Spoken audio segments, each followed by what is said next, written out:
Welcome to Reinventing You. I'm your host, Danielle Silverman. I believe that in today's world of ever-constant evolution, the only career change that matters is when what you do matches who you are and what you believe. This show is where you'll learn how embracing change and reinventing yourself will help you navigate any disruptions and lead a life of happiness and fulfillment, especially in this ever-changing world. Your purpose and your meaning will drive your personal transformation. As I like to say, it's your vision, your life. Be passionate about it. Reinventing You starts now. Hello, everybody. Welcome to Reinventing You, a podcast where we talk about everything career-related. My name is Danielle Silverman, and I'm your host for today. You know, in today's rapidly evolving world, the path we start on might not always be where we find the most fulfillment or the most alignment with our values. So what we're going to do today is explore alternative career paths. We're going to delve deeply into the stories, strategies, and some successes of individuals who've dared to pivot, even though you probably know already I don't like that word. And I'll tell you, the reason is that pivoting for me, it's like a baseball term. And what it is when you're standing in one spot and then moving around from that same spot. So you're not really advancing anywhere. You're just holding on, sort of hovering. So that's why I don't like the word pivot. But it's used everywhere today. And I think it's meant to say when you go from one thing to another. So we're going to talk about some of the successes that some of my clients have had, and I'll talk to you about some of my experiences as well. And we'll talk about what it means to seek a career that resonates better with your core beliefs and your passions.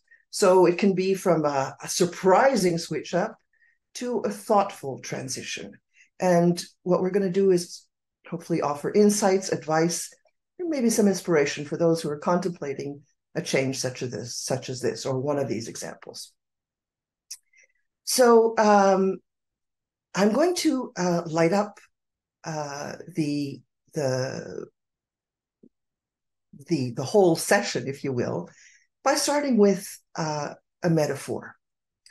A metaphor that I use because I've lived through it. So we're going to talk about the fear of jumping, the thrill of flying, if you will, and as a way of empowering you to redefine success. And when I talk about jumping, I don't just mean jumping, from a building or jumping from one thing to a next, but I'm talking specifically about skydiving. When I was 39, I decided to go skydiving for the first time. Actually, it was probably the last time I ever will. But I remember specifically the fear of sitting at the open door of that little Cessna airplane, 15,000 feet in the air, my legs dangling at the open door. And I have to tell you, it's pretty daunting. I learned a lot of lessons that day. And just as there were a lot of lessons that I learned a couple of times in my life when I was taken to leap and to change jobs specifically. And I've told some of these stories on previous podcasts, but I think it's really important when we talk about alternative career paths that we talk about this again. So the first change that I went through was when I was 34, and I found myself in a very difficult position at work. I had a boss who was constantly asking me to give 130% effort. And one day I just told him that the problem wasn't that I couldn't give him 130%. The problem was that I was currently giving him 300%, and I just couldn't give anymore. But believe it or not, over time, the situation got worse to the point that I just couldn't do it anymore. I was absolutely exhausted, both mentally and physically. And that was way before COVID. So at that time, I gave myself three choices. I could either look for a job somewhere else, I could go back to school, or if I dreamt, really, I could sell all of my belongings and travel around the world with a backpack. I gave myself 6 months to figure it out. But you know what? By the end of 3 months, my decision was made. I was going back to school for an MBA. In the end, it was the decision that for me held the least risk. And in the end, it turned out to be two of the best years of my life. So now fast forward a few years. I'm working as a director of marketing for a software company. And at the same time, I was also studying full-time for another master's degree. But during this period, the company that I was working for was bought over and my job changed. It changed radically. And I didn't particularly like the new job that I had. In fact, I wasn't happy at all. But being perseverant, some people call it stubbornness, but I was perseverant, so I hung on. I even put up with what I considered to be a harmful work environment and a new boss and colleagues who were actually abusive. And one day the situation was so intolerable that I got sick, what you commonly call a burnout, but what is actually a deep depression. And I was in a very dark period for 2 years, actually more than 2 years, but 2 years where I couldn't leave the house and I was really unable to function normally. And believe it or not, in the middle of my sick leave, I lost my job. But as my health returned to a more normal state, I began working with a consultant to figure out what it was I was supposed to do with the rest of my life. And I learned in the process that what mattered most to me was to help people. So I decided to change careers completely. And with my background in marketing and communication, I became a career coach. Because there's really, when you think about it, there's no harder product to market than oneself. I could have chosen any number of different things, but this was the one that was least complicated and that spoke to me the most. But you know, my story isn't unique. I've seen so many different variations of it over the past 20 years. And I'd like to talk to you about the three most common trends, the three most common kinds of job changes. As I've said to you many times, we live in an era of change. So my story of the skydiving experience, the fear of looking down from the airplane, it is indeed a metaphor for the transitions we face, because transitions are difficult and people fear them. When you think about the traditional career path, well, that's the old way. Today, the new era instead celebrates a mosaic of experiences, of skills and talents. And if you've ever hesitated at the edge of the plane, this is your call. It's time to make the jump. So whether you're unsure of whether or not you want to take the jump into a completely new career, or to use your known skills to make a lateral move, or use your experience and education in a different way, these are the three things we're going to explore today. So imagine the first one being a complete career shift, right? Do something completely different. Imagine the weight of that decision to actually jump from that plane, the uncertainty, the fear, something that you're new that you're going into that you've never experienced before. That's what a major transition feels like. And by that, I mean making a complete shift from doing one thing to doing something completely different. Stephanie ran the family food import business for more than 25 years, and she never felt that that's where her passion lay. She tried to figure out what she wanted. She took some courses at university, but even then, when we got to work together, it was clear that something was missing. She had applied to a different number of jobs that she thought she would like, but she didn't have any direct experience in the field, and so she was unable to make herself see. Well, it turns out that what she really wanted to do was to work in the community with the underprivileged, with homeless women, for example, women in need, and even with disadvantaged youth. One day she applied for a position with a community organization to help provide youth with psychosocial services, rehabilitation, and social integration services. She actually took a leap of faith and applied for the job. She literally took that jump from the plane. But she prepared herself for that jump. She did all the right homework, learned about herself in the process, and the organization, obviously. And in the end, she was able to make it clear to the interviewers that she was the right person for the job. And she did. She got the job. So my advice to you, if you're ready to make such a jump, is to gauge the depth before you leap. Know the industry or the role you're aiming for. Know and understand your transferable skills and every experience that you've accumulated over the years, because these things are what make up your parachute, your safety net. Whether it's about leadership, organization, problem-solving skills, decision-making skills, project management, these are all tools that you have in your toolbox. Also, don't be afraid to up your skills by taking courses or, giving yourself additional education. And finally, I do recommend finding a mentor or a coach, someone like me, someone who's made the jump, who can guide you through these winds of change.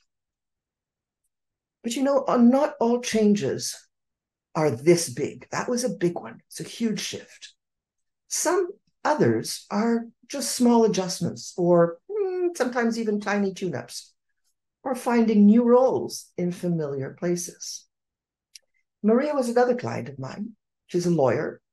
She'd been working in a corporation in the area, her specialization was the area of ethics and compliance.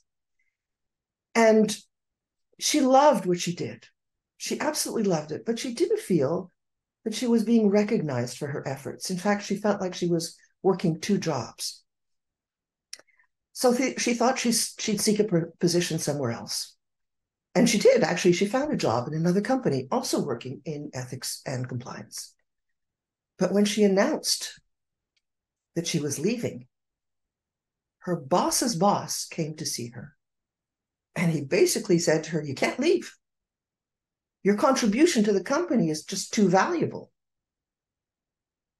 And then he asked her what it would take to have her stay.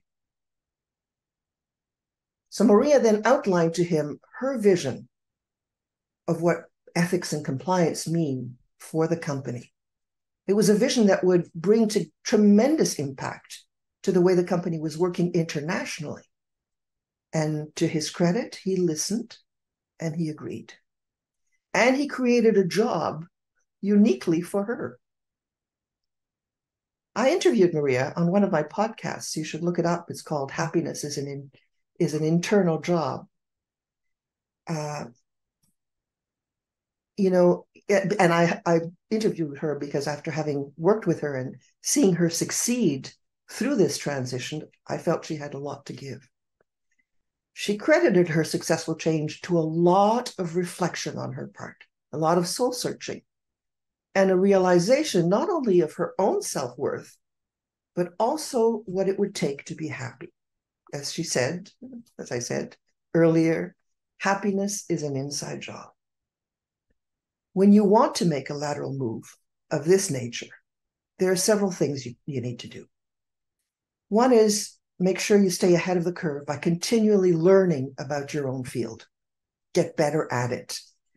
The second is to network with your peers and even the higher up. So her boss's boss that approached her when she made her announcement, she knew him quite well. He knew her quite well. There wasn't that huge distance. Because when you do that, when you do network with your peers and with other people within the organization, you might just discover roles you might never have known existed. Or you can create your own job.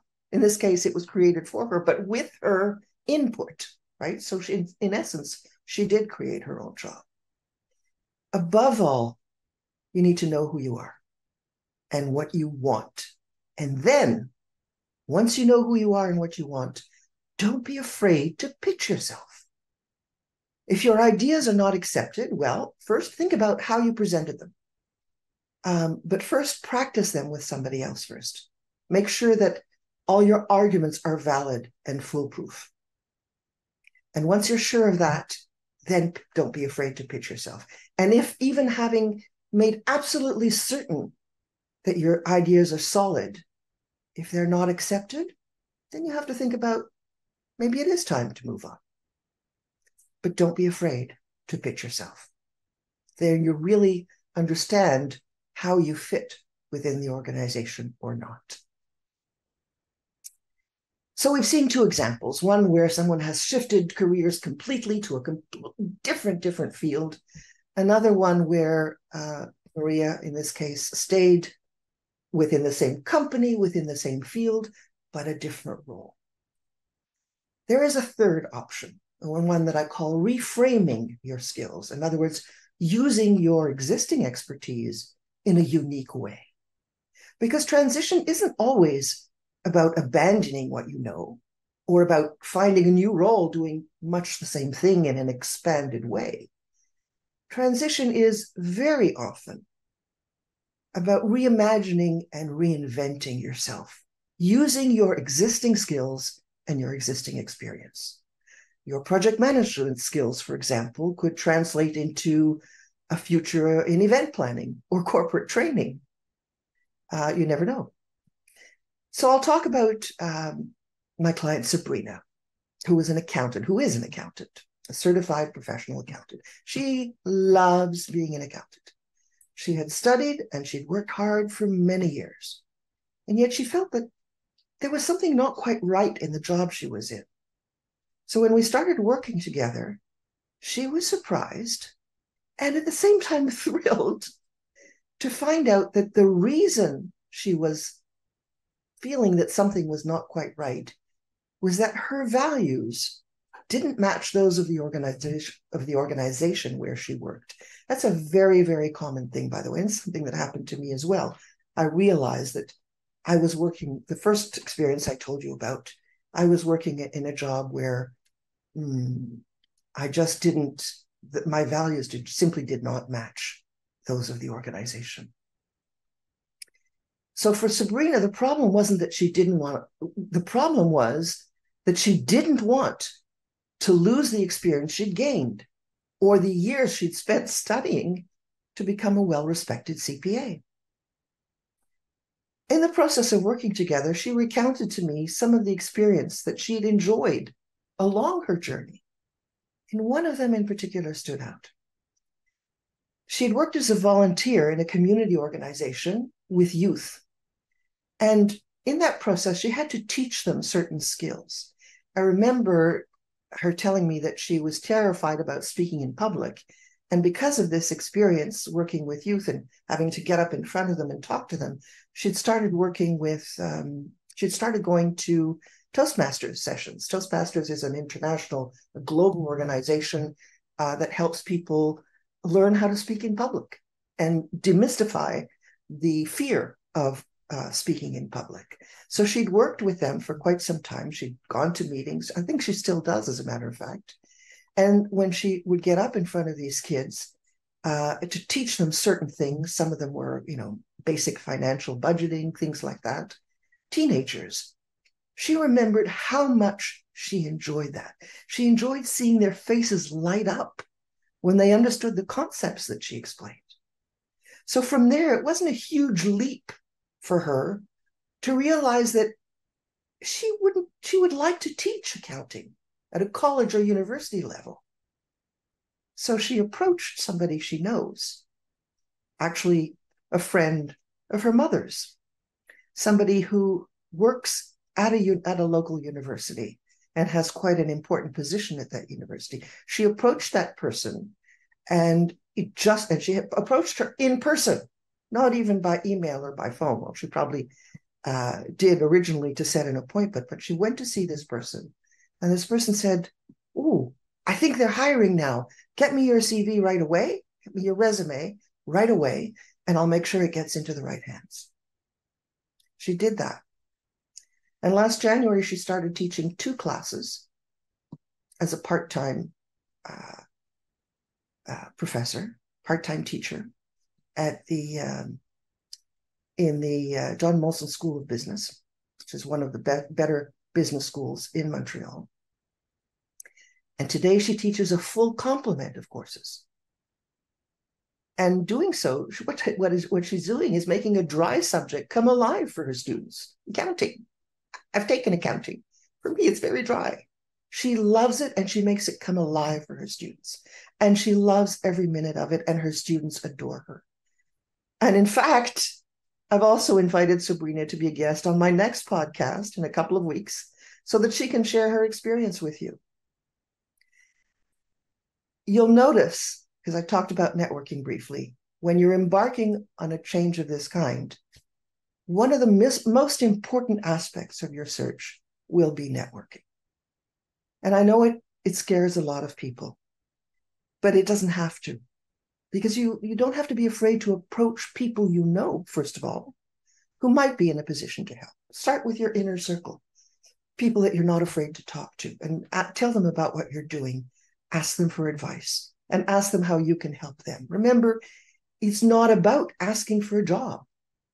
It's about sharing your vision with others and finding out how you can help them. Those are the most important things to know about networking, debunking networking. What kinds of tools do you need to help you make that jump? Well, there's many. And if, in addition to those you've already got in your toolkit, the experience you have, the education that you have, and the other tools that I've mentioned, there are other things that might help you as well to make any kind of career change. I'd look, for example, at LinkedIn Learning for the skills, because LinkedIn Learning has many, many interesting courses you can take for free. In fact, LinkedIn is the platform of choice for any professional, whether you're job hunting or not. I highly recommend that you get yourself on LinkedIn, that you work with somebody who can help you build an interesting profile on network. And there are many, many people and organizations, even LinkedIn, who can teach you how to do that. Make sure that you have the right kind of profile. You can also join a meetup group. Meetup group is also international, and it's a great way if you're, for example, if you're in the best example I have is if you're going into a new city and you don't know anybody, you can look up Meetup, spelled exactly as it sounds, Meetup, MEETUP, and discover groups where you have something in common with them. Some people are interested in hiking, some people are interested in playing cards or photography, whatever it is. But you might just discover a group where the passion meets the profession. So you have people who are actually working in their passion, and talking with them, being with these people might give you a sense of what it's like to work in a specific area that you might be interested in. Another thing you could do is to job shadow. Now, job shadowing is about experiencing a day following around somebody who works in a particular job that you might be interested in. And if that is your intended future, well, why not experience what it's like to work in that kind of job? I'd also recommend looking for a mentor, because mentors are what I call the winds beneath your wings. They can guide you through any period of transition. They have your back. They have your best interest in mind. And also think about getting a coach, career coach in particular, like myself, because we're trained to help you find your way through the difficulties that are inherent in any transition, and not just the technical issues of finding a job, because there are technicalities about that. The way you present yourself through your resume, through how you answer interviews, through how you approach networking, through all of your communications, whether it's thank you letters or cover letters or the posts you put on social media, all of that comes into play, and a career coach can help you with all of those. Finally, I would tell you that the most important thing is to embrace the journey. Whatever type of transition you'd like to make, it's important to simply enjoy the process. You know, I've always said it takes a particular kind of courage to want to make a change. But you can do it if you remember that it's not about the end goal. It's not. It's about the journey. It's the first step and the next step and the step after that. That's the journey.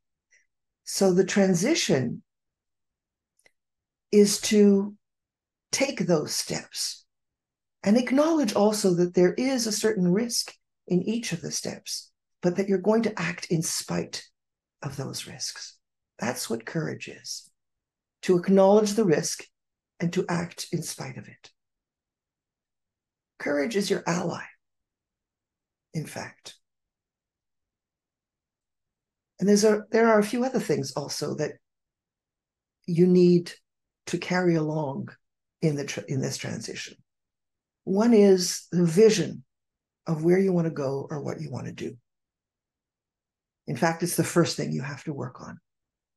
Courage comes next, but you first have to have an idea of where it is you want to go.